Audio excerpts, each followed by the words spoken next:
오늘 함께 보실 하나님 말씀은 욥기 38장 19절부터 39장 30절까지 읽겠습니다.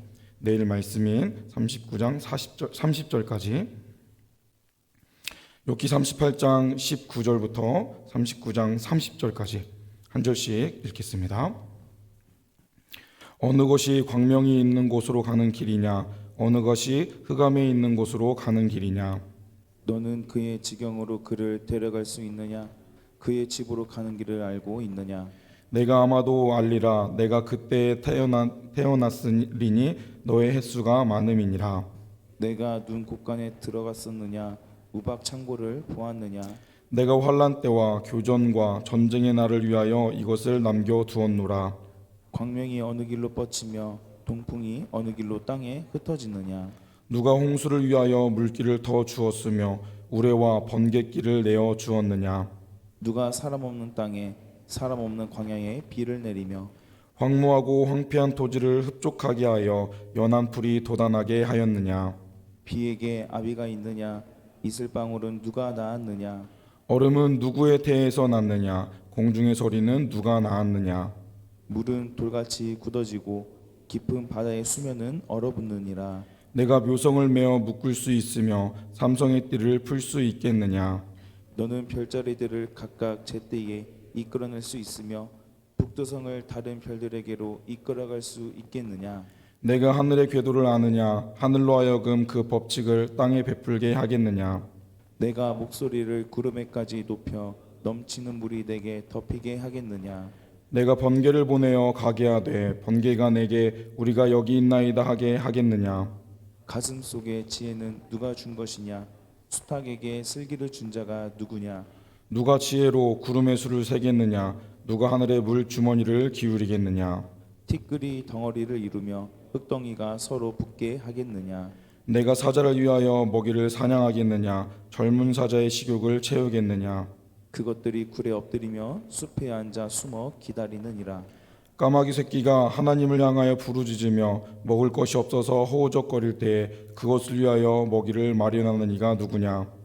산 염소가 새끼 치는 때를 내가 아느냐? 암사슴이 새끼 낳는 것을 내가 본 적이 있느냐? 그것이 몇 달 만에 만삭이 되는지 아느냐. 그 낳을 때를 아느냐. 그것들은 몸을 구부리고 새끼를 낳으니 그 괴로움이 지나가고 그 새끼는 강화해져서 빈들에서 크다가 나간 후에는 다시 돌아오지 아니하느니라. 누가 들나귀를 놓아 자유롭게 하였느냐? 누가 빠른 나귀에 메인 것을 풀었느냐? 내가 들은 그것을 집으로 소금 땅을 그것이 사는 처소로 삼았느니라.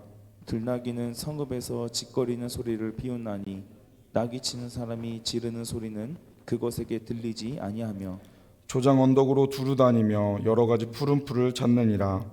들소가 어찌 기꺼이 너를 위하여 일하겠으며 내 외양간에 머물겠느냐? 내가 능히 줄로 매어 들소가 일항을 길게 하겠느냐. 그것이 어찌 골짜기에서 너를 따라 썰매를 끌겠느냐. 그것이 힘이 세다고 내가 그것을 의지하겠느냐? 내 수고를 그것에게 맡기겠느냐? 그것이 내 곡식을 집으로 실어오며 내 타작마당에 곡식 모으기를 그것에게 의탁하겠느냐. 타조는 즐거이 날개를 치나 하기의 깃털과 날개 같겠느냐? 그것이 알을 땅에 버려두어 흙에서 더러워지게 하고 밭에 깨어질 것이나 들짐승에게 밟힐 것을 생각하지 아니하고 그 새끼에게 모질게 대함이 저 새끼가 아닌 것처럼 하며 그 고생하는 것이 헛되게 될지라도 두려워하지 아니하나니. 이는 하나님이 지혜를 베풀지 아니하셨고 총명을 주지 아니함이라. 그러나 그것이 몸을 떨쳐 뛰어갈 때에는 말과 그 위에 탄 자를 우습게 여기느니라. 말에 힘을 내가 주었느냐? 그 목에 흩날리는 갈기를 내가 입혔느냐? 내가 그것으로 메뚜기처럼 뛰게 하였느냐. 그 위험스러운 콧소리가 두려우니라. 그것이 골짜기에서 발굽질하고 힘있음을 기뻐하며 앞으로 나아가서 군사들을 맞되 두려움을 모르고 겁내지 아니하며 칼을 대할지라도 물러나지 아니하니. 그의 머리 위에서는 화살통과 빛나는 창과 투창이 번쩍이며 땅을 삼킬 듯이 맹렬히 성내며 나팔 소리에 머물러 서지 아니하고 나팔 소리가 날 때마다 힝힝 울며 멀리서 싸움 냄새를 맡고 지휘관들의 호령과 외치는 소리를 듣느니라. 매가 떠올라서 날개를 펼쳐 남쪽으로 향하는 것이 어찌 내 지혜로 말미암음이냐. 독수리가 공중에 떠서 높은 곳에 보금자리를 만드는 것이 어찌 내 명령을 따름이냐. 그것이 낭떠러지에 집을 지으며 뾰족한 바위 끝에나 험준한 데 살며. 거기서 먹이를 살피나니 그 눈이 멀리 봄이며. 함께 읽겠습니다. 그 새끼들도 피를 빠나니 시체가 있는 곳에는 독수리가 있느니라. 아멘. 조금 많이 읽었습니다. 어제부터 드디어 하나님께서 욥을 만나주신 내용을 우리가 함께 읽게 되었습니다. 여러분이 하나님이시라면 고난 가운데 있는 욥을 하나님께서 나타나셨을 때 무엇라고 맨 처음 말씀해 주실 것 같습니까? 네. 욥아 수고했다. 너의 의로움을 내가 안다 라고 말하며 토닥여 주지 않으셨을까요? 그런데 하나님의 반응이 조금 이상합니다. 하나님은 욥이 대답할 겨를도 없이 수많은 질문들을 우리가 함께 읽었던 그 내용처럼요, 구체적으로 욥에게 계속해서 묻고 계십니다. 그런데 그 모든 질문들을 읽어보면 그것은 욥이 대답할 수 없는 질문들이었습니다. 욥은 하나님의 질문에 단 하나도 바르게 대답할 수 없었습니다. 하나님은 왜 욥에게 이러한 질문 세례를 퍼부으시며 계속 질문하고 있는 것일까요? 우리는 이러한 수많은 질문을 물으시는 하나님의 의도를 함께 생각해 보기 원합니다. 하나님은 이러한 질문들을 통해 욥에게 대답을 요구하신 것이 아니었습니다. 하나님은 이 질문들을 통하여서 욥이 자신이 어떠한 존재인지를 깨닫기 원하셨습니다. 하나님이 얼마나 크신 분이시고 그 크신 하나님 앞에 욥이 얼마나 작고 보잘것없는 피조물일 수밖에 없는지를 알려주고 싶으신 것이었죠. 이것은 하나님이 욥을 놀리고 있는 것이 아니었습니다. 현실을 직시하고 그 고통 중에 방황하고 있는 욥이 자신의 상황을 깨닫도록 스스로에게 질문할 수 있도록 하나님께서 질문을 던져주신 것이죠. 하나님은 욥이 하나님께서 얼마나 크신 분이신지를 깨닫고 그 하나님 앞에서 경외심을 갖기를 원하셨습니다. 인간은 하나님께서 창조하신 이 세계를 다 이해할 수 없습니다. 자연 환경이 법칙 속에 움직이는 이유도, 전체의 움직임과 질서도 우리가 생각하는 것보다 정밀하게 그분의 뜻대로 움직이고 있는 것을 우리는 다 계산할 수 없습니다. 과학은 날이 갈수록 발전해 갑니다. 그래하여 우리의 삶은 이전보다 더 풍요로워졌습니다. 그리고 과학이 우리의 모든 문제를 해결해 줄 수 있는 것처럼 하나님을 알지 못하는 자들은 이야기하고 과학으로 세상을 이해하려 노력합니다. 하지만 아무리 과학이 발전한다 할지라도 인간은 창조주 하나님의 모든 섭리를 다 깨달을 수는 없습니다. 따라서 우리에게 필요한 것은 하나님을 인정하는 것입니다. 하나님의 크심을 인정하며 그 하나님 앞에 나의 연약함을 깨달을 수 있어야 하겠습니다. 그것이 우리가 겸손해야 하는 이유입니다. 창조주 하나님 앞에 우리의 모든 것들은 그저 도토리 키재기와 같을 뿐입니다. 하나님이 보실 때 우리의 연약함이나 우리의 잘남이 그렇게 큰 차이가 나지 않는 모두 연약한 것들일 뿐이지요. 그 하나님 앞에 우리는 다른 사람들보다 조금 더 가졌다고 해서 좀 더 낫다 해서 우쭐대거나 내가 가진 것으로 다른 사람들을 업신여기는 것을 금해야겠습니다. 하나님의 크심을 인정하며 겸손한 자세로 내가 만나는 모든 사람들을 섬기는 자들이 됩시다. 그런데 사실 이 하나님의 질문은 질문이 아니었습니다. 하나님이 그 질문의 답을 모르시기에 그 답이 궁금해서 욥에게 묻고 있는 것이 아닙니다. 또는 우리에게 어떠한 정보를 전달해 주시기 위하여서 학습시키기 위해 질문하시는 것도 아니었습니다. 우리가 모르는 것들을 친절하고 또 구체적으로 알려주시고 계신 것이 아니지요. 하나님의 질문은 우리가 답변할 수 없는 것들입니다. 그리고 하나님은 답변을 기대하신 것이 아니었죠. 하나님은 의도적으로 욥이 대답할 수 없는 것들만 질문하셨습니다. 인간이 모를 수밖에 없는 것들을 물으신 것이죠. 때로 그것이 익숙해서 당연한 것으로 여기고 있었겠지만 우리가 하나님의 질문을 하나하나 뜯어본다면 우리는 그것이 왜 그렇게 작동하는지, 왜 그러한 모습을 갖게 되었는지를 명확하게 대답할 수 없을 것입니다. 단지 우리가 가진 유한한 과학 지식으로 그저 이랬을 것이다. 그 원리를 우리가 추측만 할 수 있는 것이겠죠. 하나님은 고난당하는 욥에게 찾아오셔서 인간이 얼마나 연약한 자인지 인간의 한계를 깨닫게 하셨습니다. 그렇다면 오늘 말씀에서 하나님께서 욥이 깨닫기 원하시는 인간이 가진 한계는 무엇이 있을까요? 38장 19절과 20절 말씀 읽어볼까요? 19절과 20절입니다. 어느 것이 광명이 있는 곳으로 가는 길이냐? 어느 것이 흑암이 있는 곳으로 가는 길이냐? 너는 그의 집으로 가는 길을 알고. 아멘. 하나님은 인간이 가진 공간적인 한계에 대해서 다양한 질문들을 하십니다. 그 중에 우리가 읽었던 내용을 통하여서 우리는 바다의 깊이도 알 수 없고 죽음 너머의 세계도 본 적이 없는 자들임을 우리는 인정할 수밖에 없습니다. 따라서 하나님은 눈에 보이는 영역, 그리고 눈에 보이는 영역 그 뒤에 있는 세계에 대해서 욥에게 질문하시는 것이죠. 19절과 20절을 좀 더 쉽게 해석한다면 이렇게 할 수 있겠습니다. 태양이 지평선 너머로 사라지고 나면 어디에서 잠을 잘까? 낮 시간 동안 어둠은 어디에 가서 쉴까? 너는 빛과 어둠이 어디에 둥지를 틀고 사는지 알고 있느냐? 그들을 자기 쉴 자리로 옮겨다 놓을 수 있겠느냐? 이러한 질문들은 고대인들의 우주관에 기초하여서 그들이 이해할 수 있는 말로 하나님께서 질문하시던 것입니다.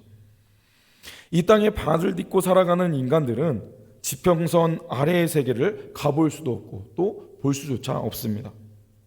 만약 하나님께서 천지를 창조하신 그 장면을 직접 목격한 인간이 있었다면 지평선 아래의 세계가 어떻게 생겼고 창조 이전의 모습이 어땠는지를 알 수 있었을 것입니다. 하지만 아쉽게도 이 세상 그 누구도 이 세상 사는 그 누구도 이 세상이 어떻게 창조되었는지는 알지 못합니다. 직접 보지 못했기 때문이죠. 따라서 그것을 보지 못했던 우리가 아무리 생각해내고 우리의 유한한 지혜로 그 원인을 찾아간다 할지라도 우리는 맨 처음 세상이 어떻게 생긴 것인지를 깨닫지 못합니다. 하나님은 우리의 유한한 지혜를 아시는 분이십니다. 그래서 우리가 그 답을 발견하지 못하는 것을 알고 계셨고 그래서 일부러 그 답을 미리 알려주셨습니다. 성경의 맨 처음 창세기 1장 1절이 그래서 그렇게 기록되었습니다. 태초에 하나님이 천지를 창조하시니라. 너희의 지혜로는 이 세상이 어떻게 창조되었는지를 모를 수밖에 없기에 내가 알려주겠다. 이 세상은 내가 창조했단다. 이것은 창조의 그 순간에 계셨던 하나님만이 할 수 있는, 알려주실 수 있는 답변이었습니다. 그리고 오늘 읽었던 본문들은 다양한 창조의 기사들을 기록하므로 우리의 유한함들을 깨닫게 하십니다. 인간은 눈과 우박이 어떻게 만들어지고 바람이 어디로 흘러가고 바다의 물이 어떻게 흘러가고 번개와 우레의 그 길도 알지 못합니다. 비가 내린 토양에 풀이 돋아나는 것도 우리는 그 원인을 추측할 뿐이지 인간 중 그 누구도 그러한 하나님의 자연활동에 개입할 수가 없습니다. 이후에 하나님은 인간이 경험할 수 있는 구름 아래의 세계가 아니라 그 너머의 세계에 대해서 말씀하십니다. 겨울에 우리가 눈과 우박이 내리는 것을 경험할 수는 있지만 그 눈이 하늘 어디에 보관되고 어떻게 내리는지는 알 수 없습니다. 물론 오늘날의 과학기술로 그 원인과 과정을 설명할 수는 있지만 동일하게 이것도 우리 인간이 개입할 수 있는 영역이 아닌 것이죠. 이어서 26절과 27절의 말씀도 읽어볼까요? 26절과 27절입니다. 누가 사람 없는 땅에 사람 없는 광야에 비를 내리며 황무하고 불이 돋아나게 하였느냐. 아멘. 하나님께서는 26절에 반복되는 독특한 표현을 통하여서 하나님이 말씀하고자 하시는 핵심을 알려주십니다. 사람이 없는 땅, 사람이 없는 광야. 이 질문을 통하여서 하나님은 결국 이 세상의 법칙은 사람이 존재하지 않는 영역에 있다라는 것을 알려주고 계십니다. 천지창조의 순간, 또 죽음 이후의 세계, 바다 밑에 있는 세계도, 지평선 아래에 있는 세계도, 그리고 구름 너머에 있는, 그리고 우주 공간에 있는 모든 것들도 우리가 다 알 수 없는 영역입니다. 이 세상에서 인간이 살아가는 영역은 매우 극히 적은 영역에 불과합니다. 하지만 인간이 살 수 없는 황무지에도 비가 내리면 풀이 자라나고 꽃이 피게 되는 것을 우리는 알고 있습니다. 하나님은 그렇게 광대한 자연을 창조하신 분이시죠. 그분이 비를 낳으신 아버지이시고 이스라엘의 어머니 되신 분이십니다. 물이 얼음이 되고 하늘에서 서리가 내리고 바다의 표면이 얼어붙는 것들은 인간의 삶에 큰 영향력을 미치긴 합니다. 하지만 그것이 반드시 인간을 위해, 인간이 무엇인가를 깨닫게 하기 위해 그런 발생하는 일이 아니라는 것을 우리는 잊지 않아야겠습니다. 별자리들의 위치와 궤도도 일정하게 하나님께서 유지시키고 계시고, 구름이 움직이는 법칙을 정하신 분도 하나님, 비를 내리게 하시는 분도 하나님이십니다. 번개를, 또 우리에게 지혜를 주신 분도, 또 구름의 수를 셀 수 없고 우리는 빗방울의 숫자도 셀 수 없는 연약한 자임을 하나님은 다양한 질문을 통해 욥에게 묻고 오늘 우리들에게도 생각해 보게 하십니다. 그리고 또 이어지는 다양한 성품들을 보면 흙이 서로 엉겨 붙을 수 있는 성질을 부여하신 분도 하나님, 그리고 그 붙은 채로 놔두면 굳어지게 하는 성질도 부여하신 분도 하나님이십니다. 사자의 사냥 본능도, 까마귀 새끼가 먹이를 달라고 호우적거리는 것도 인간이 할 수 있는 것은 아무것도 없이 모두 하나님께서 행하신 것이죠. 39장에 있는 내용들도 동일하게 우리의 연약함들을, 하나님의 크심을 나타내는 다양한 질문임을 우리는 기억해야겠습니다. 하나님은 이렇듯 수많은 질문들을 통하여서 욥이 하나님을 바로 알기를 원하셨습니다. 그런데 지금까지 이러한 하나님의 질문들은 앞서 욥에게 질문하였던 엘리후의 진술과 충돌하는 것을 우리는 볼 수 있습니다.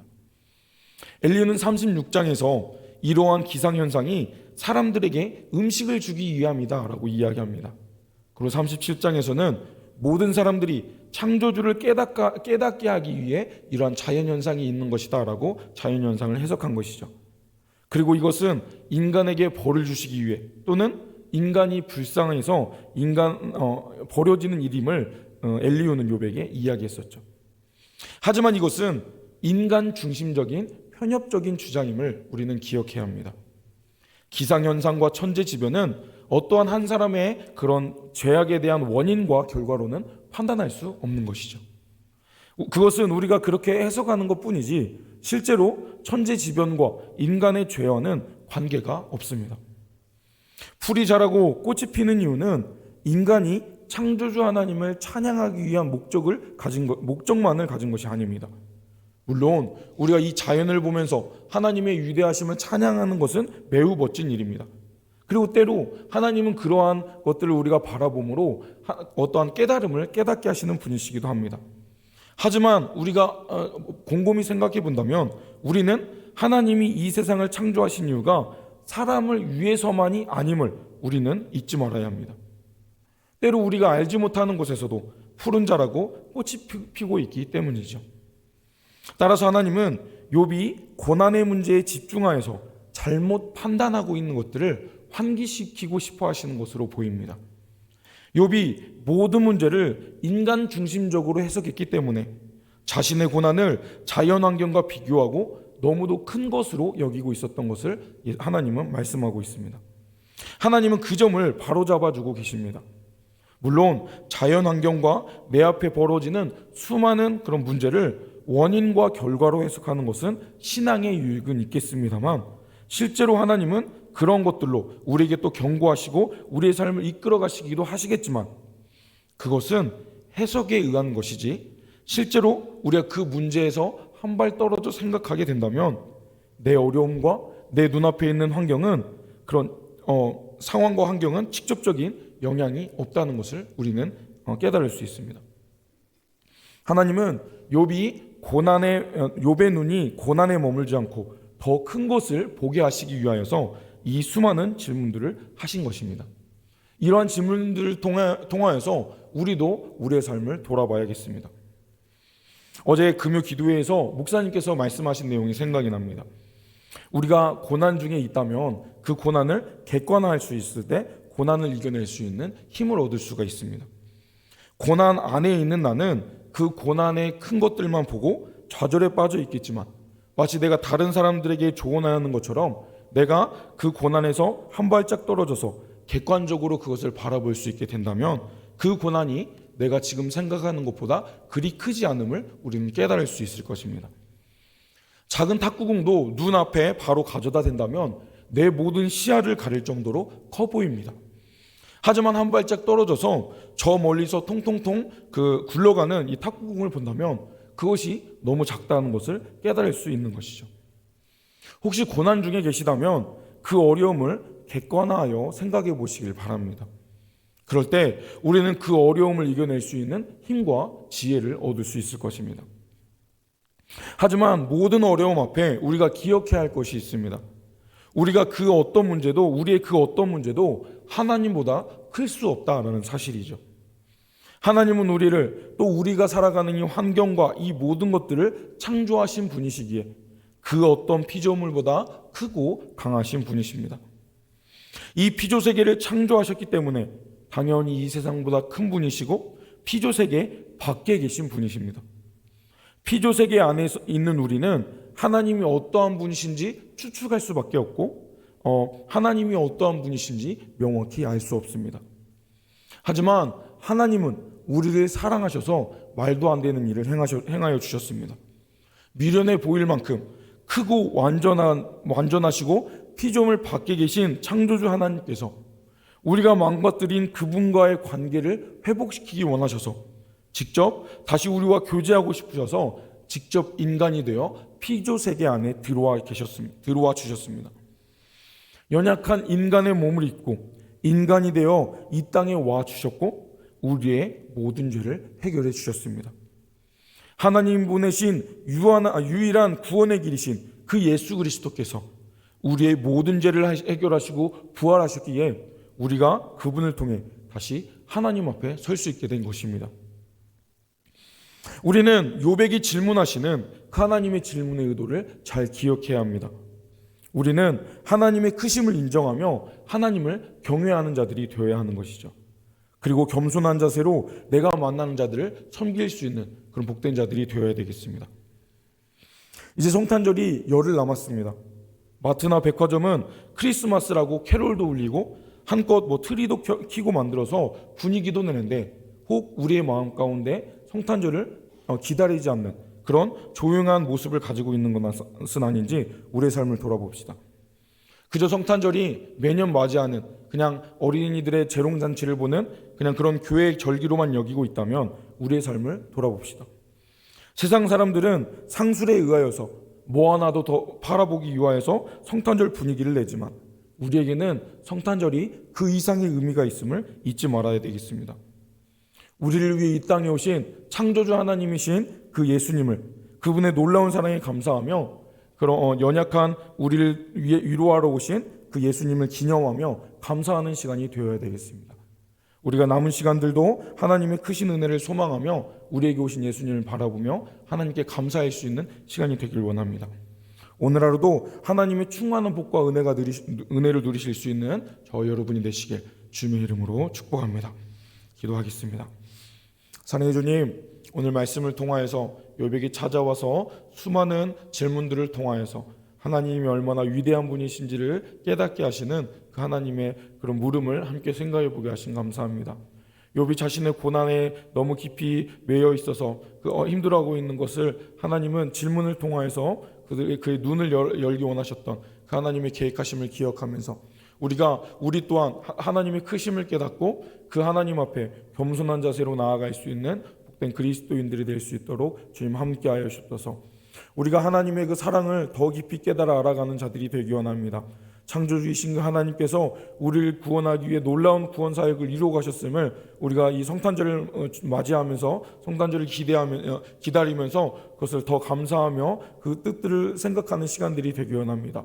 우리를 구원해 주시고 우리에게 놀라운 사랑을 베풀어 주신 그 하나님을 기억하며 그 하나님 사랑에 감사할 수 있는 매일의 삶이 될 수 있도록 주님 함께하여 주옵소서.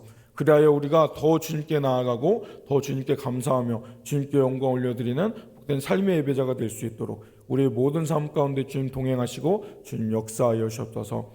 우리를 사랑하시는 예수님 이름으로 기도드립니다. 아멘.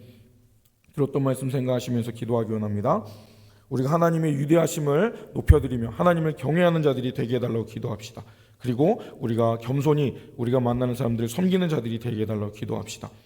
우리 내년도 조직을 위해 기도하기 원하는데요. 새롭게 많은 국들이 세워졌습니다. 그것을 섬기게 될 우리 장로님들, 권사님들, 우리 직분자들이 각 국이 은혜로 운영되어서 우리 수천교회가 더 건강하게 세워져 갈 수 있도록 기도해 주십시오. 우리 추천교회가 더 깊이 있는 은혜가 흘러넘치고 사랑이 흘러넘치는 공동체가 될 수 있도록 기도해 주십시오. 연약한 성도들을 위해 또 개인적인 기도 제목들을 넣고 이 시간 주여 한번 부르시고 합심해서 기도하겠습니다. 주여.